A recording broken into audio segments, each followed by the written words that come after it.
Welcome to Commodity Champions. I'm Manisha Gupta. Well, the concerns mount over that the wheat crop, as an Indian Meteorological Department says, that the northwest India and parts of Maharashtra, Goa and Gujarat are witnessing above normal temperatures. New Delhi has recorded the third hottest February since 1969, as the maximum temperature is 9 to 10 degrees Celsius notches above normal. Has set up a committee to monitor the impact of rising temperatures on the wheat crop. Meanwhile, the IMD also has issued an advisory to the farmers of Punjab, Haryana and Rajasthan, warning of an impact on their rabi crops. It has advised mild irrigation and other practices to maintain the soil moisture. Well, there's a lot to talk about when it comes to weather and also the kind of price rise that we have seen in the international markets, whether it has been about the palm prices, which are trading at a 7-month highs, or various agriculture commodities which have seen price rises in the recent few days. Joining me now to take this discussion forward is Siraj Hussain. He's former Agri-Secretary and he joins us right live on the show. Mr. Hussain, thank you so much for joining us. Well, first of all, your sense on the kind of weather vagaries that we are dealing with. The IMD and the Agricultural Secretary also suggesting giving advisories, note of caution that we've seen happen in various other states as well.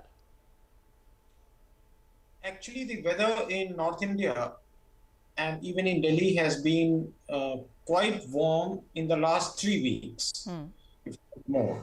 And the second advance estimate of the government came while the temperature was at least 5-6 degrees centigrade higher than normal. So it seems that the government, scientists were telling the government that there is nothing to worry. I have been talking to the retired officers of ICAR who have been involved in agricultural extension, agricultural research. And so far, they have been telling me that the night temperatures are quite low, not very high, and therefore there is not much concern. I talked to them a couple of days back. So this was the situation a couple of days back. So, Mr. Hussain, as of now, I mean, as you said, the day temperatures were high, the night temperatures not so much. Are we looking at the wheat crop not getting impacted, at least until now? Actually, it is not for me to comment on that because I am not an expert. So there is an Institute of Wheat and Barley Research which should be coming out with advisory, and they have come out with an advisory that if high temperature persists, then farmers should use light irrigation. So that is a good advisory. Fortunately, there has not been any winter rains this year. Right. Oh, well, yes, that has been a concern as well, and IMD also talked about that. Is wheat the only one? Do you think the other horticulture crops or the other crops could also be looking at some concerns right now? Because it's not just about Punjab, Haryana. We've seen very high temperatures in Rajasthan, in Gujarat, where IMD put out an advisory suggesting that 40 degrees Celsius is what was recorded in Bhuj, and it is still looking at 37-38 degrees of temperatures in various parts of Gujarat. Ditto Maharashtra, where we are nearly 3 to 8 degrees Celsius in various, cropping belts here as well. Too early days, because it has been too many days of warm temperature. How would you look at all these numbers? Actually, one good thing which happened this year was early sowing in most of North India. That would, I think, ensure that the crop is not too damaged.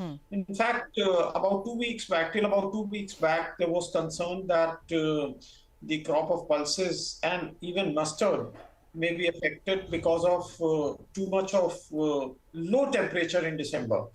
But I think the situation has changed now, and if weather like this, hot weather like this persists, then I think other rabi crops will also lose some of their productivity. Mr. Hussain, we were talking to IMD as well, and while they refuse to give a forecast on El Nino right now, saying it's too early days and the first monsoon forecast would only come in by the month of April, but we have seen various other Indian and international private agencies already start talking about it. Would you be concerned at all, or do you think these are still early evolving days and we should perhaps wait a couple of months to start making a plan beyond this? See, IMD is always very conservative because the government would not like to send wrong signals to the market. However, various other companies like McDonnell Pelz and other companies which track satellite data, which use Australian, Japanese satellite information, etc., they have been writing and they have been telling us that there is a possibility of El Nino this year. So the minimum we can do is to prepare an alternative plan for seeds and other extension activities, etc., for crops which are somewhat resistant to low rainfall, which are attuned to lower rainfall. Well, it has been a driest January in perhaps 5 months. The February has seen above normal temperatures. And as IMD says, Mr. Hussain, that we are looking at an early onset of summer because March officially brings in that. And you still have 3-4 months before you start seeing the first monsoons, perhaps June in Kerala, and then it takes all the time before it comes to North India. What would you watch out for next 3 or 4 months when it comes to weather in sense?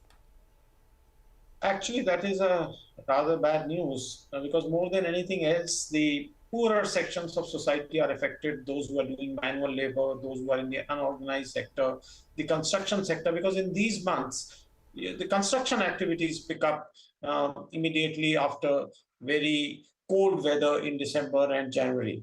So imagine they are applied, if they have to work in 35, 40 degrees Celsius temperature, many areas may face problem of drinking water. And, after Rabi, in many areas, the farmers take Zaid crop.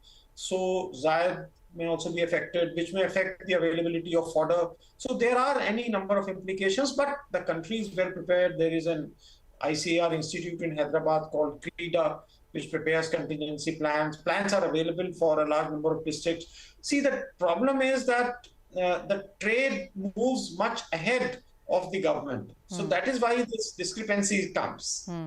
I'll wind up this conversation with one final question. So moving on, when you look at the next few months with various concerns, weather being just one of them, what agriculture crops or commodities would you keep an eye on? See, the largest Rabi crop is wheat, and we are rather low on stock. The government, as I have written earlier, will do everything to procure at least 24 to 25 million tons. This will be achieved only if the market prices come down to the level of MSP, which is 2,125. The government has already taken a number of steps. I can expect more steps. The other crop, which could be a matter of concern, is tur, because the production of tur is down, the prices are going up, and there is a possibility that the prices will cross 100, 120 rupees or so. So that is another area of concern. All right.